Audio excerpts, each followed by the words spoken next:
sula komudi andimi suliri mina isimi sulai komudi andimi baygo elak hari la yetu de elak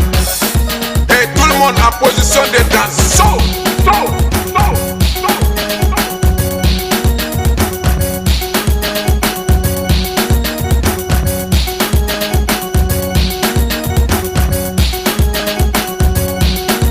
asusai ai ko elak ajetai elak si atoki nai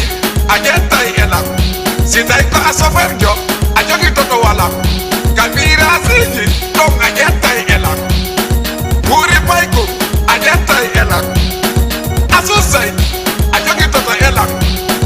ablai lendel ajetai elak ego elak ajetai elak ablai bekani ajetai elak alaji buraima ajetai elak he lamzo bulanse ajetai elak sali monena vente ajetai elak he ordinateur ajetai elak metar mayatu ajetai elak moma hino jogi elak he ajetai elak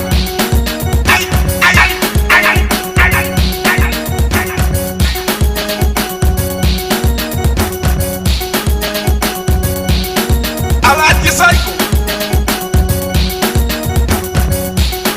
kotirawo sayo pelle kamɓe passé pour la première fois mi wonda e maɓɓe face à face ka plateau deuxième partie o hiɗon wondi e Billy Boy e Lamzo guiɗo mamaya e woɓɓe goo kadi par ce que ɗo gandi minni on si Allah ɗo jaaɓi télévision Jama TV on ko fimon ko fi an ko fimon noon woni à 99% ko honɗum o sankiraɗo salminen directeur général on PDG on salminen wonɓe ka régie ɓen fof kadi gaccala e goto hande no gandi fen ɗo e sonnajo mon ɗawrma molanaɗo waɗa ɗo émission ka télévision men ɗo moyenne Hadja Salimatu ko woni chroniqueur on ko ɗo salmine neriraɓe men ɓen e babiraɓe ɓen e bappiraɓe ɓen toroɗen Allah yo Allah lan ɗon kala mo tegi ko satti hoore mum yo Allah ittan ɗum yoro jam moƴƴere kayran afiya tan dije bela joli artika plateau mum ɓayɗo gandi ko wowi min on hande kadi goɗɗo e mon jala hañire yetto sore men ƴetta ɗum mi waɗaɗa par ce que ɗo gandi yetto soɓe ɓen ko welataɓe fewn ɗo ko so ɓe biredi e walla ɓe ƴakka ande bala hara ka page Facebook fala ɗo connecta ɗo no wawi nadde ka page Facebook dara walla ƴetta jooɗo ka salon mum daari télévision on attentivement doyi harata ka salon maɗa darde ka écran ma pila haɗa salmini jama fof mi gaccani Hadja Salimatu assalamu aleykum bon fête avant tout d'abord merci beaucoup Hadja Salimatu hande ko le 31 décembre 2023 pardon janggo ko 2024 il faut que yewten fi 2023 feɓɓi ɗon ɓay kon ɗo ganduɗen fimo anda 2024 kon ni ardude mais voilà kon ɗum mbar ɗon ko yewton ɗo salmino jamma avant yen feɓɓi jije o tigi on harani salmini communauté guinéen mo fof mo kala ka wonti hay kawtalɓe men ɓe par to lesɗe tuɓɓe personne way e sénégalais ɓen kadi haray tigi atumi jog yimɓeɓe ɓe fof maɓɓe hono bon fête à tout le monde donc haray jango ko le premier e si tawi woni Allah lan ɗon tawni e jam moƴƴere no Allah tawna e nder andi ko non wi orga awa yo Allah tawna e jam moƴƴere ɓe waɗi kala wiɗoma tawna hikka tawna ko fewi tawna ala ƴetta yetto mo waccil awa yo Allah tawno e jam moƴƴere ala programme ɗo ok ɗi way sa noddallan tawna lang émission yande fi Allah yande jiɓɓen hande hande ko 31 décembre min mi ta noddalang émission nan tan Aboumada Silence PDG yafode andi mi falti quoi mi waɗi silence environ Salimatu na wonon sonna ɓenni andi ko 31 décembre ɗo fala yaade place indépendant fala yaade monument de naissance etc tabir mi ala tan donc moi si joɗo ko no andi si tawi haray ɗon programme ino programme ha ko fewnuno ɓe noon e noddande ko juste innugol lam bon fête ko hiwragol voilà quand même voilà ay pamandiri ko juste innugol lam bon fête awa aka donc Jama TV ça fait presque 2 ans cela jeli depuis Jama TV fuɗɗi hande Allah waɗi an kadi a hewti nder Sénégal déjà e ɗi émission ka nder télévision Jama TV ko ɗum mbaɗɗa hewta progrès en fait tigi on haray miɗo weltaniɓe par ce que min komi arno déjà hari ko to ɓe woni ko Wakam ɓe woni donc e tawde an haray déménage ɗon artuɗon ɗo koynen fof artidi ɗo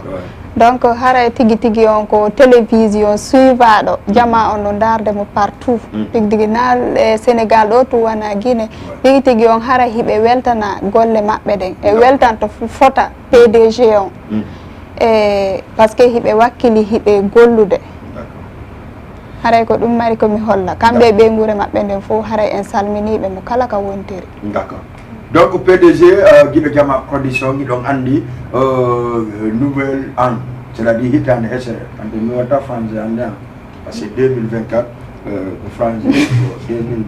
2024 mi créé français go ara hawta e ɗe portoɓe créé ɗe nden donc pour le Fouta créé tan nder français ɗon quoi mais o ha 2020 lundi inchallah après demain non demain même 14h30 rela ɗo émission autre Fouta 100% ambiance donc wara salmini Jama fou ɓe mari comédien ɓe molana ɓenɗa hoorema en tout cas ɓen ɗon ɓe ɓera joni ɓeɗa nani goɗɗum ko Jama on ene ɗo régime active téléphone on par ce que numéro téléphone e yaada e mum wawen andude bon toon ɗo ni ko woni actualité guinéen en tant que en fait haray tigi on ko fewndi e ko crise wonɗo to mo anduɗen fi mum on battane o explosion wannoɗo quand même haray sattede no woodi e mum ha par ce que probléme essence on donc affaire transport on tigi on haray na ko weeli fi nini téléma quand même ton haray ko ɗum ɗo woni ko fewndi ton kono toujours e wawa innugol Jama on ko yoɓe muñño ɓe wakkilo e newende luttata goto habbanoki sifa ɗum ɗon waway arde donc haray ko ɗum mi mari komi holla téléma ɗon mi always min mi famali ɗum c'est à dire ko mas ɗum waɗi walla bon hay hunde tigi on e laaɓali taw par ce que hiɓe wadde enquête donc hay hunde laaɓali nder mum selon ko ɓe inni konko coup de circuit d' abord pour le moment ko ɗum ɗo Jama on heeɓi information e mum donc ko woni yeeso ton kon e hay hunde andaki taw no coup de circuit ɗo hara ko dumboyo ɗum bon min mi anda ɓaynayo mi fenu hay hunde mi heɓali renseignement fimu mi anda d'accord mais bon ha Salimatu émission ma nde kono wiyete ko ɓeydodiral Guinée ɓeydodiral Guinée awa men ɓeydande seeɗa nder communauté Guinée mo ɓe ganda kono woni signifie ɓeydodiral en fait ɓeydodiral Guinée en français ko partage d'idées entre Guinée c'est à dire ko ye yewtu ɓeydodiren famodiren jonnodiren hakkille ko ɗum woni tigi signification e sujet on émission on noon waɗa tous les jeudis non tous les lundis voilà à 20h00 c'est 1 heure de temps de l'émission programme no mari hakkil few donc charge donc waɗa tous les lundis ɗo gandi Hadja Salimata ɗo invité cadre ɓe on e jayde buy kono noon mi falno ko arde direct kanko ɓe wiyata monsieur Azaya par ce que ɗon andi ko kanko jooɗani représentant hannde au troupe théâtre mo waɗɗen ɗo donc ɗon andi ko en mum tawa artiste ɓe ɓenɗaroma en tout cas ka réseau sociaux ɗi wadde toon piiji molanaɗi ko ɗiɗi kono yirɗa o troupe artiste déjà hay en fuɗɗaki émission on kamɓe waɗani en ɗo piiwe gonɗaroma no kirɗini non en fait prestation moɓe waɗi ɗo yesso an on si tawi woni hara ko noon ɓe woni ɗumanorde noon ɓe woni continuirde haray e miɗo wawi innude haray ko troupe marɗo avenir par ce que kono toujours ɓay hiɗen ka plateau ɓe ara ɓe holla Jama on kadi wawa seeditade enen e yii donc holla yimɓe ɓen kadi haray ko honno ɓe fewdori 31 décembre 2024 2022 31 décembre 2022 31 décembre 2023 kono wuuriɗa ko ɗi on ennamɗo e jam moƴƴere honɗum heɓuɗa tigi tigi on hono ɗo tawata pellet a yejidata 2022 walla 2020 bon andi ɓay neeɓi seeɗa haray no gasa mi wawi yejjitude neeɓi seeɗa no kono en tout cas mi wurno e jam moƴƴere feƴƴi e jam moƴƴere piwol non en fait andi ɗo nous sommes sur le plateau donc on tigi watta étalude noon ita ko giɗo kadi nafooma wima ko giɗo nafooma d'accord avec toi wana hunde mum non te ɓuuɗi kadi wiya vraiment ko mbuuɗi e ɓuuɗa est ce que ko honɗum mbaɗɗa souvenir moƴaroma mona oɗo mbaɗɗima tawɗa 2022 ha 2023 non en fait min fayda ɓay on tigi no concentré ni e janngugol e haray tigi tigi on e koye ɗum ɗon on tigi concentré ni e bere duuɓi ko woni ɗo kon d' accord mi faami ko janggo concentré ɗa ko 2023 gañiɗa ko gañiɗa kon ka ko ay ettidima on konto haya min ko master janggi ha honto ha master donc a woɗɗini neɓata heddi goɗɗo kono neɓata ko a ɗon fayda tigi tigi on doaji ɗi jaɓori tan aja arten e artiste ɓe men invité ɓe ko an hiwran tan ɓe lawa ɓe hiwrade ara probléme ala non donc waɗa artiste ɓe invité men ko mista yaya Azaya no mondo dengo on ko yimo oui c'est un artiste guinéen oui théâtre comédie elle wa ne da salamu alaykum ok assalamu alaikum monsieur Azaya ok haray ɗen ka plateau Jama TV ɗo haray ɗon seeni ɗo yitudugol e ame e fait affaire o fendane ko fewndi ɗo haray men acca e présente ɗon e andino men tigi tigi kono woni homɓe réellement haray ko woni Dj Azaya wonɗo jam troupe fodar officiel raɓe ɗe juuro kala wonɗo golde Jama TV ɗe juuro kala wondañe seeɗuɗe juuro kala seeɗuɗo seeɗiraɗo d' accord simi faami ko commandresse troupe o wonete fodari officiel donc troupe on avant tout d' abord da waawi andinde men ko homɓe woni on troupe ko homɓe jeyi on troupe wayi fodar officiel donc haray suuɗaki jeeɓe ɓen donc wonɓe connectade wonɓe yiide ɓe fof no yiwde donc haray ko équipe ko andanta hoorema équipe formaɗo équipe wonɗo ɓurde ferde réseaux sociaux haray donc meɗen ɗuɗi nder toon inni compté fof donc ɗumandi golloɓe kala toon donc courage oɓe ɗumɓe no toon siwoɓe men no toon holloɓe men ideji no toon donc fodar donc yeeyi golle amen inchallah jeeɓi fodari simi faami bien fodari ko foda c' est à dire onon on foda yimɓe ɓen quoi eɗen fodi jama on min addanay on ko meeɗa yiide e sinima guine inchallah jeeɓi d' accord komin neeɓa yiwde koɓe meeɗa yiwde ko ɗum noon minni ko neeɓa yiwgol e wowa yiide sifa ɗum ɗon iji ɓuye yi ka réseau sociaux ɗo fewn alors que les waɗoɓe sifa ko ko watto no ɗuuɗi ko noon addanay men komin wowa yiide no seedi d'accord il n'y a pas de problème wo si Allah jaɓi e nder cinéma ngo ko adde ko goɗɗo meeɗa yittoni yi ɗum ɗo par ce que joni réseau sociaux fof kombeten ko yenidiri ko sa memigal mi helay ɓoɓ gonga de ɗum ɗon kadi haray koko jama wowa yiide par ce que ɗum ɗon tawaka e nder haray golle ɗe ɗum meeɗa yiide haray ko hunde duwande rectifiede no yii minen komin addata toon ko meeɗa yiide minen yennoɓe ala toon yoɓe ala toon min ala teteɓe yaltoɓe réseau sociaux ara ko hasindol woni toon minen wonɓe toon ɓe fof ko nantodirɓe wonɓe nena woto baba goto gon ɗo groupe créa on groupe ko sénégal o créa e won ñaatare depuis année on mbo créa 2020 o créa 2020 2023 ça fait ça fait maintenant 3 ans duuɓi tati duuɓi tati ɗum gandu waɗɗo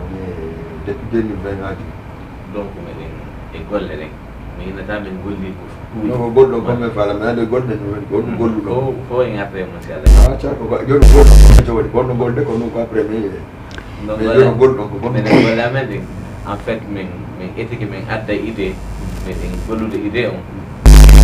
Azaya mi faami ko idée mon ɗo golɗo ɗum ko après ko honɗum golɗo 2020 jusqu'à 2023 créé ɗo donc wonɓe connectade ɓe no yiwde meɗen joude théâtre meɗen lansude hen fof min guindi noon kala ko heewi yimɓe kadi no andi min ɓi contrat spectacle ɓi e tout ça meɗen gollude meɗen filmude meɗen ñamitede filmage donc meɗen suivede donc c' à dire golle mon ɗe fewn ɗo ni ko filmugol partage ka réseaux sociaux ji e tout ça ka scène mon ko manam ka scène mon jiduji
ela sa wontai gido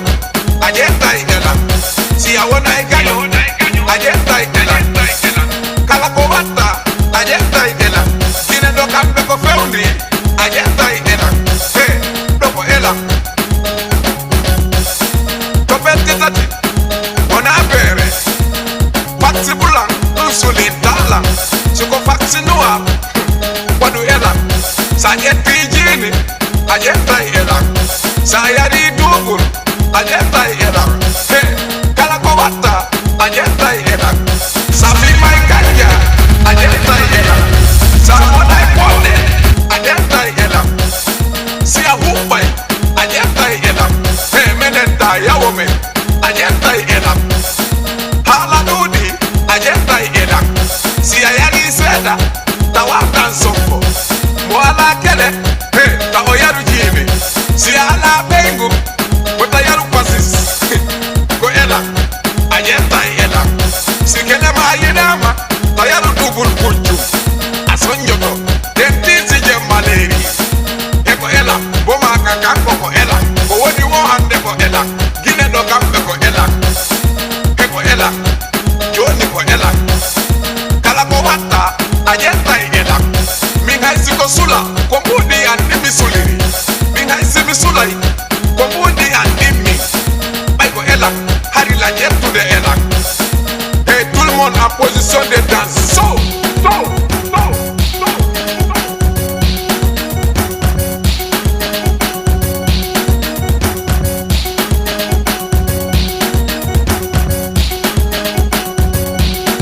asusai ai ko ela ajetai ela si atoki nai ajetai ela si tai ko asoferjo ajogi toto wala kabira siji ko ajetai ela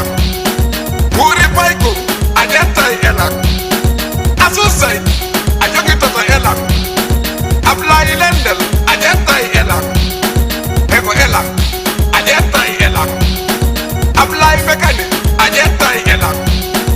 alaji buraima ajetai ela he lamzo bulanse ajetai ela sali monena vente ajetai ela he ordinateur ajetai ela metar mayatu ajetai ela moma hino jogi ela he ajetai ela ay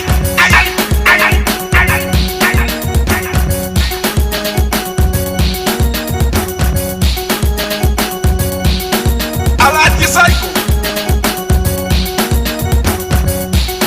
kotirawo sayo Belelba et à la pesite encore 5 on yeta ela DJ Muzubi ayeta ela Mundukuye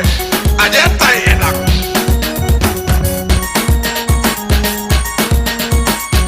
ay yera juma ko kitire mécanicien jo he mekama yabe on yeta ela deya karosa ayeta ela Kandule miro, bokako e karosa. Hey, fans club mboma, chube tembo, e bel senior mboma. Hey raya, ajetai ela. Fata pari, hey sol sim parami, ajetai ela.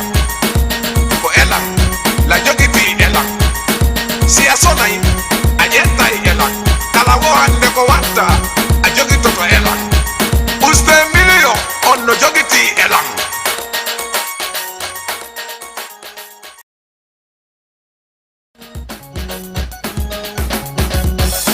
Wiuni, waduni, gerduni. Wiuni, waduni, gerduni. Jogodo, wadudo. Bonano. Senfijay, ajetai ela. Safala yen amu, ajetai ela. Sawontai gido, ajetai ela. Si awonai gayo, ajetai ela. Kala ko watta, ajetai ela. Dina do kambe ko fewndi, ajetai ela. He, do ko ela.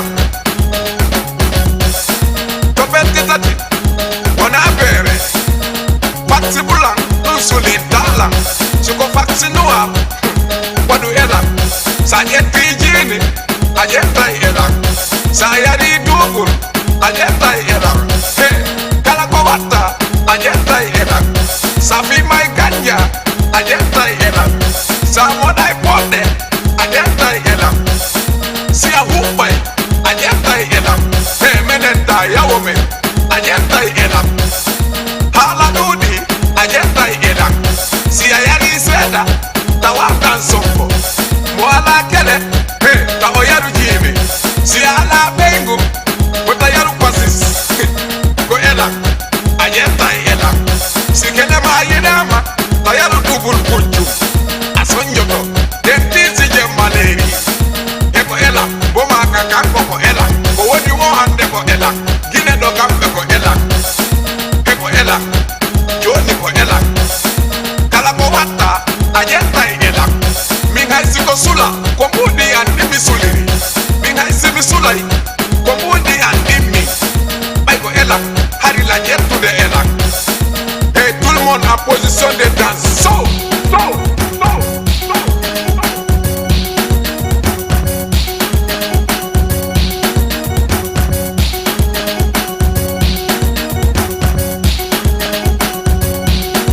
Asusai. Ai.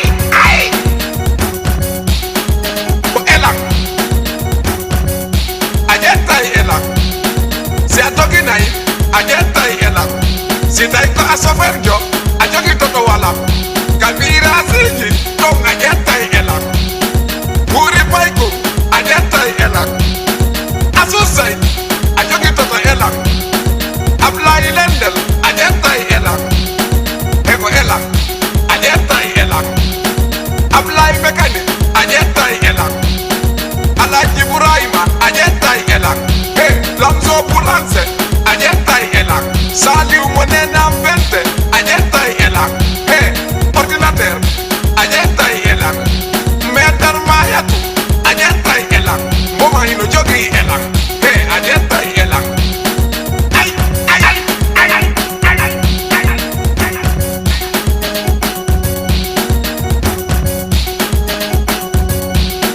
Alaji Saiku, Kotirawo Zion, Belelba, et à la pesite encore 5, on y est là. DJ Muzubi, ajentai elang. Bundukuye, ajentai elang.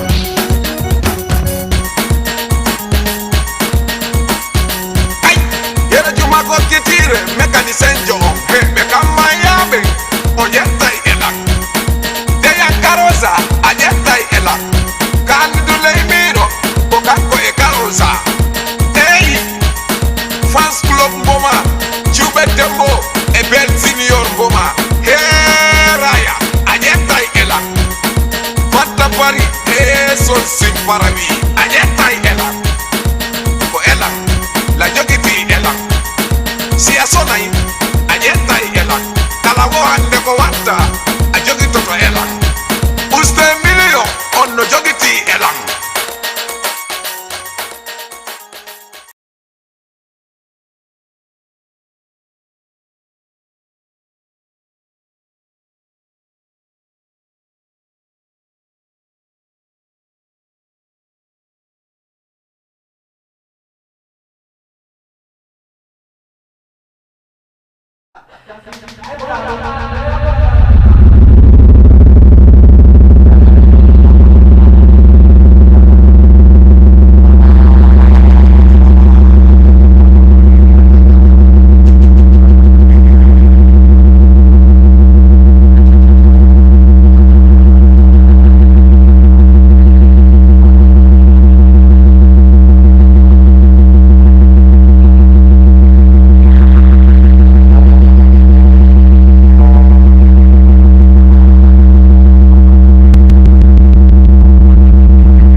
Alaji Saiku Kotirawo Zion Pelelba E ala pesite anko senka Onyeta yela DJ Muzubi Anyeta yela Bundukuye Anyeta yela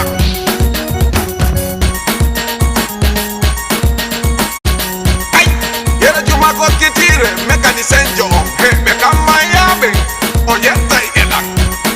Deya Karoza Anyeta yela Kandule Miro Bokako e Karoza Hey Fans Club Mboma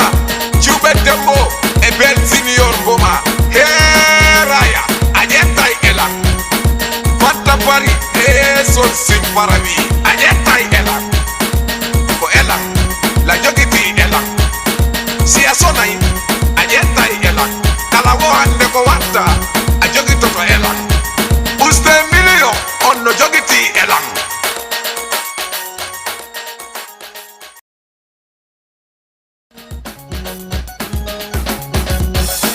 Wiuni Waduni Gerduni Wiuni Waduni Gerduni Jogodo Wadudo Bonano Senfijay Ajetay ela Safala yen amu Ajetay ela Sawontay gido Ajetay ela Siawonay gayo Ajetay ela Kalakowata Ajetay ela Kinendo kambe ko fewndri Ajetay ela He Doko ela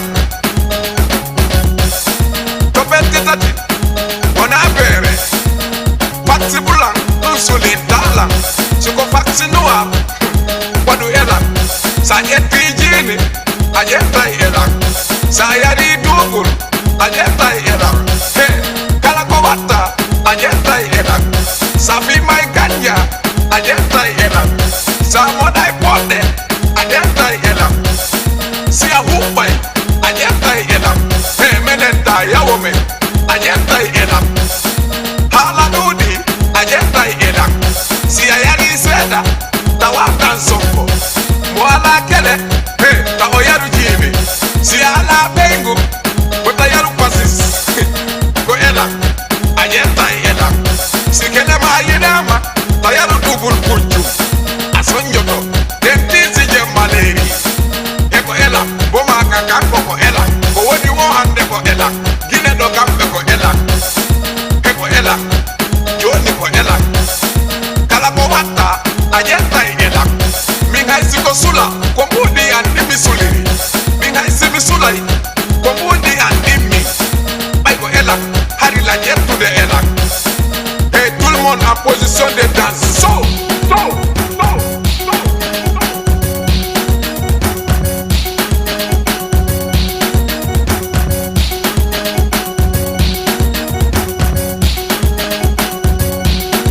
Asusai Ai Ko ela Ajetay ela Si atoki nai Ajetay ela Si taiko asoferjo Ajoki toto wala Kabira siji Tong ajetay ela Puri paiku Ajetay ela Asusai Ajoki toto ela Ablai lendel Ajetay ela Eko ela Ajetay ela Ablai mekani Ajetay ela Alaji Buraima Ajetay ela Lamzo Bulanse Ajetay ela Saliu Monena Mbente Ajetay ela Ordinateur Ajetay ela Metar Mayatu Ajetay ela Moma hino jogi ela Ajetay ela Ay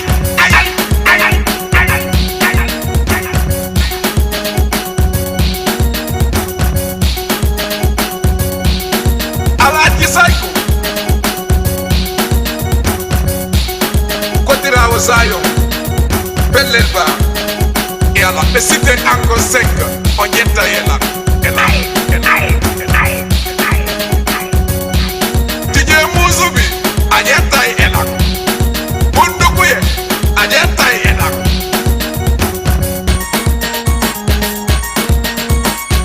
Ay Yera Juma ani senjo be kama yabe oyeta ela de ya karosa anyeta ela kan dule miro bokako e karosa hey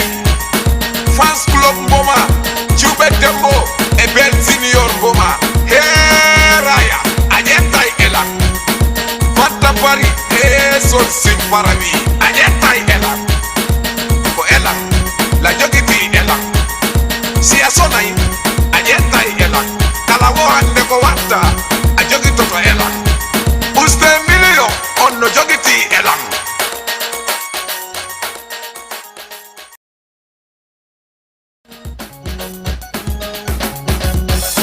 wiuni waduni gerduni wiuni waduni gerduni jogodo wadudo bonano senfija ajeta ela safala yen amu ajeta ela sawonta gido ajeta ela siawona gado ajeta ela kala ko watta ajeta ela dine do kambe ko fewndri ajeta ela he doko ela to bette tati wona bere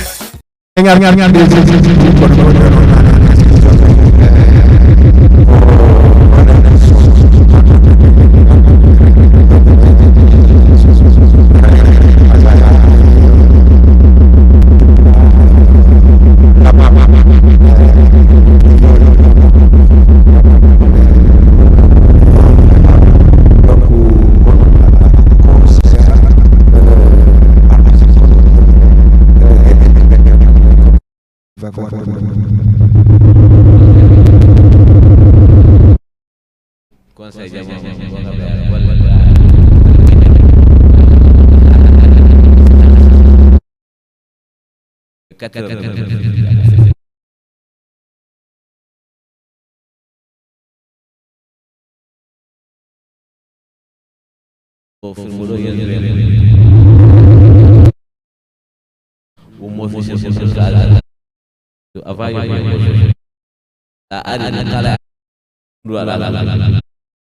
juwan der kala ekipma woni weli ne be abe ne tama do yalto sanade do tere force be ha ko fala yalto ko na ma to na do hande mari ma be ha ko fo dar officiel Voilà officiel.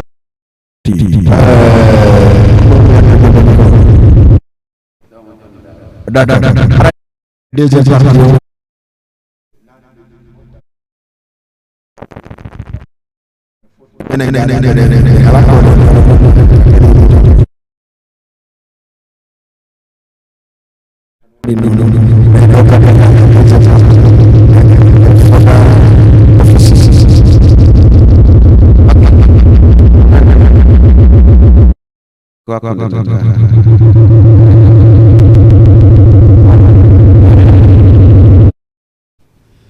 Mingi bika meyangi mi karamba beina do kutungu nanda kasih bye udah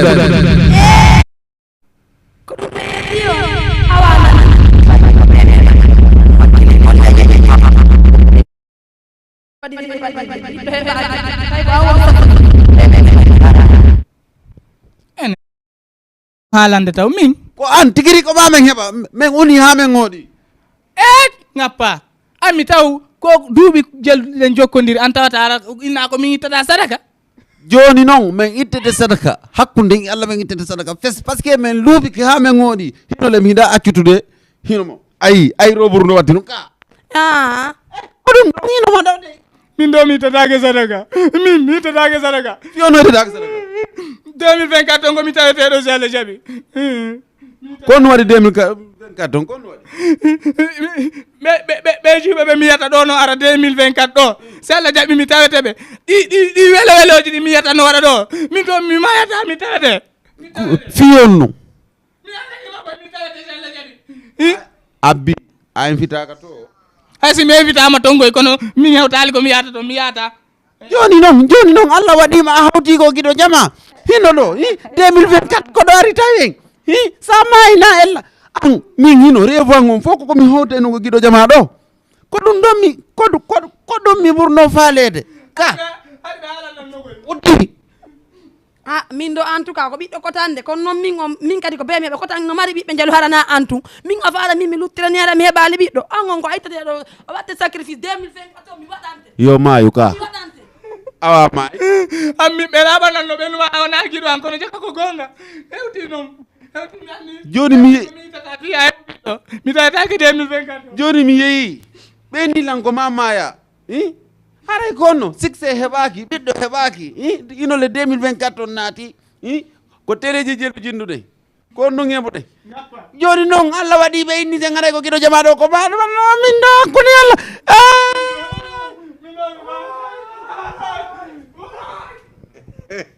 merci voilà ara en andi en heeɓi itteteɗo sadaka pourquoi ittuɗon sadaka fiyo heɓ bobo non wo ɗon ko sadaka tungonku donc ko ma ɓiɗɗo heɓo joni noon tungonku nani inde 2024 on ɗo o yiyay jiwɓe no ɓortori ni no yalte lawol ngol wo kanka ɗum ɗo luttitaki mo ko ma kanka ɗo tawi on jamanu ɗo wo ɗum andi ko jamanu werugo noon kanka tungonku ko ɗum ko habbino donc si mi faami 2024 ɗo rewɓe wat ɗum no jiɗɗa quoi don ok bon conseil 2024 haray ɓuray ɗon donc 2023 ɓe ɓorrike no ɓe ɓornori o 2024 andi ɓe worto woni joni noon wano onon ɗon o yii ɓe ɓornori no ɓe ɓornori noon est ce que wano ɓen ɓe on ɗo yiide ɓornori noon on conseille ɓe donc meɗen mari on film ɗon kadi on film conseil kadi meɗen mari kadi hay film go kadi fi conseil gol innoɓe awa mahe waɗe séquence fi 31 tun meɗen waɗani ɓe séquence awa si 31 feƴƴi 1er janvier aray ɓen ɗon kadi fo e mum mo kala conseil mum si Allah jaaɓi donc hari ɗo wowi wadde wano aneji feƴƴuɗi ɗin o waɗi aneji feƴƴuɗiɗi mais waɗali har kadi koye projet goɗɗo gomen won donc koye o année 2024 ɗo kono ɗo jettuɗon programme fi ɗum ɗo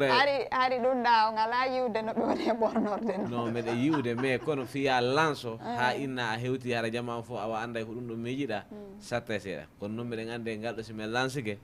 donc hay sina fo yiyata mais yiyoɓe ɓe partage ɓurata ɗude ɓe yiyalɓe min tañini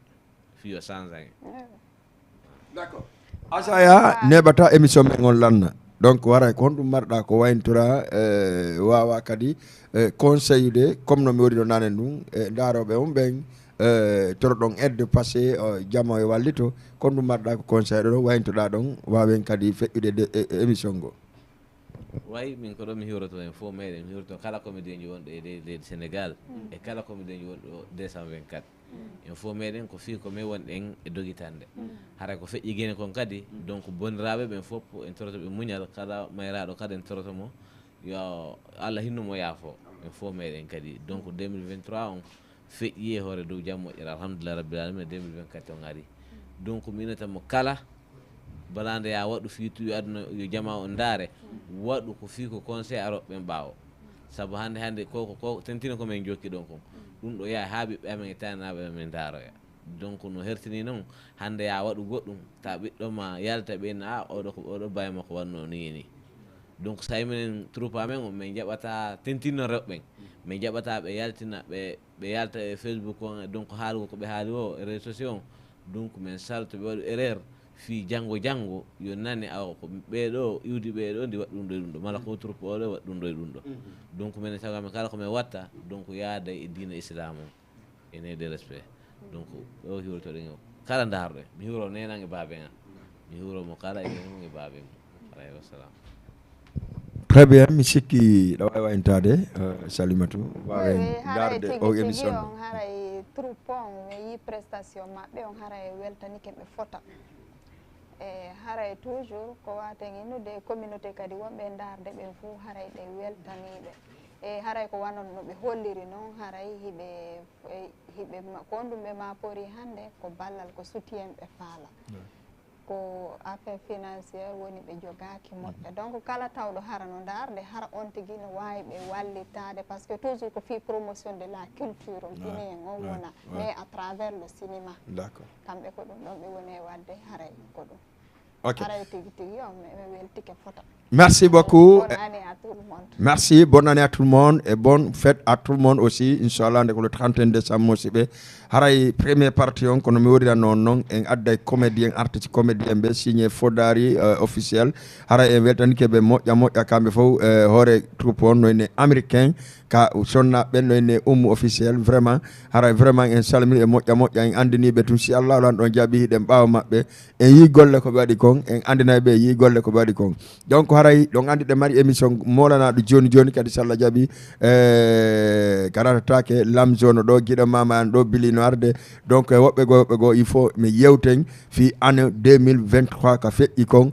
le promoteur et les artistes on va parler sur ça et le culture guinéen kon ɗum woni marsude voilà marsude o wulay kay joni so Allah jaaɓi haray merci beaucoup régime à tout à l'heure en joni kadi parce que en yahaali hiɗen ɗo en joni régime en joni kadi